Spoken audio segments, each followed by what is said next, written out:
And now here again is our guest, the Reverend Barbara Crafton. Barbara, your message is a critical assurance that we need to hear, especially in the aftermath of the tragedies at the World Trade Center that you witnessed. The spirit of fear, you're saying, in terms of our faith, has got to be examined, and we must address our faith instead from a spirit of the love of God. Yeah, that's really true. Fear can kill, and we've seen it kill. And we must stand on the side of life. And in order for us to do that, we must believe in the love of God and not fear the punishment of God. You are wounded by the tragedy and devastation that you have seen in New York City. You have put your body there in solidarity with those who are suffering. You are ministering, you continue to minister to them. Can you tell us about that experience?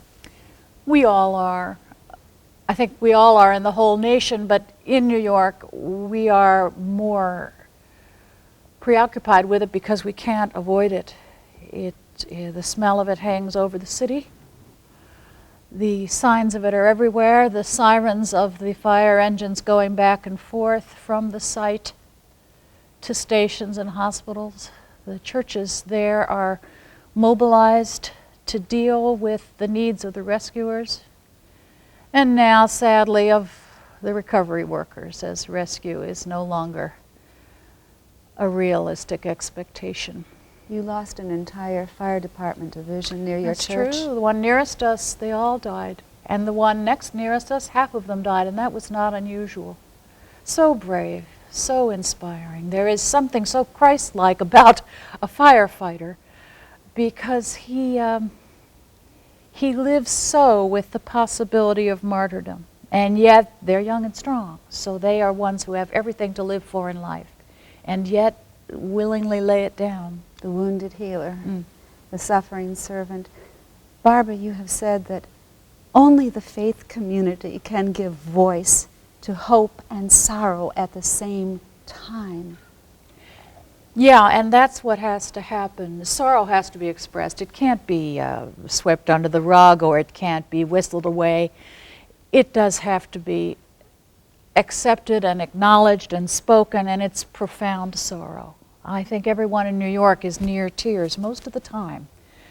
But it's the faith community that can, in the same breath, ask, my God, why have you forsaken me? Instead, still be confident that God hasn't forsaken us. Still see the signs of God's love everywhere, and they are everywhere in the midst of this terrible, terrible tragedy. Because the alternative to hope is despair and fatalism. Yeah. But Barbara, you are of the theatrical community. You're an artist, you're an actress yourself, a writer, producer, director, and a woman in the pulpit every Sunday morning as well.